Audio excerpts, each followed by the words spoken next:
This video is about Mrs. Sisyphus. In this poem, Carol Ann Duffy creates the voice of Mrs. Sisyphus, the wife of Sisyphus. We know that Sisyphus's punishment is to push a rock up a hill in mythology, and by writing from her perspective or imagining her perspective, Carol Ann Duffy is giving us insight, I think, into how she sees things, into their relationship, and I suppose that he's not the only one to suffer, because she's clearly, unhappy. She starts off the poem, that's him pushing the stone up the hill, the jerk. I call it a stone, it's nearer the size of a kirk. Being a church, that it's large. She talks about sort of her irritation and her frustration, I suppose. When he first started out, it just used to irk, it just used to sort of annoy her, but now it incenses me. She's really angry about this, the absolute Burke.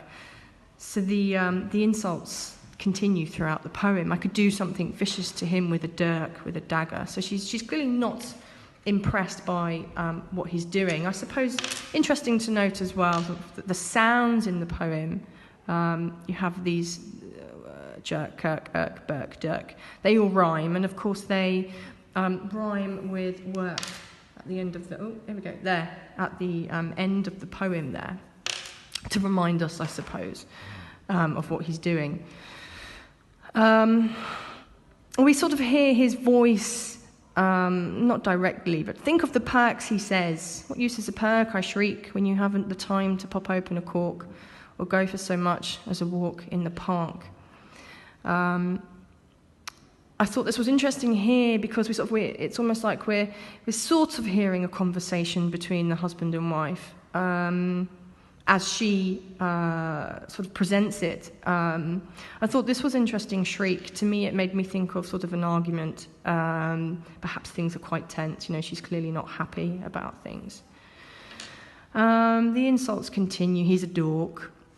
She's not particularly happy that people come to see him and think it's just, quirky, it's sort of part of his personality.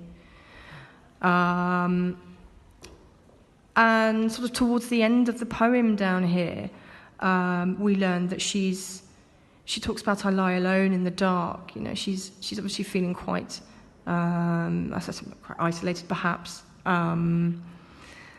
And she also talks about these other women, Noah's wife as well, perhaps other women who would have felt like they've been perhaps put to the side while their husbands are working. Some of the things that I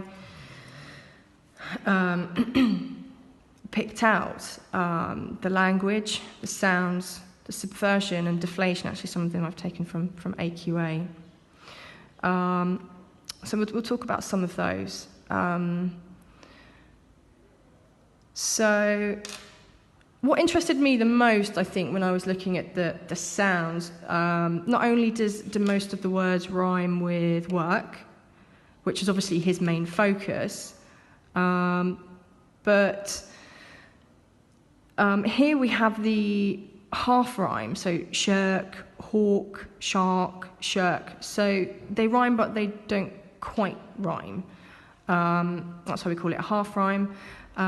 And I've just sort of felt that it suggested that something was missing in the relationship. So this is what he says: mustn't shirk, keen as a hawk, lean as a shark, mustn't shirk. So it suggests that there are definitely problems if it's not quite rhyming sort of fully, I guess. One of the things that AQA have said is that the chief comedic aspect is the relationship between a wife and her husband in this poem. And this is also something that AQA have said. So they've kind of focused on the use of subversion in the poem. How, rather than being a sort of a caring, supporting, dutiful wife, that idea is subverted in the poem. You know, she's obviously insulting him, or she's calling him names, and you know, she's not impressed by what he's doing, and she's clearly quite angry, isn't she, and resentful. She feels sort of lonely, but I lie alone in the dark. Yeah. So these are the two main methods that you're going to talk about in class. So narrative point of view being one, and use of myth being another. So see, these are some of the notes that I've made. So I kind of started by thinking about what narrative point of view allowed Duffy to do.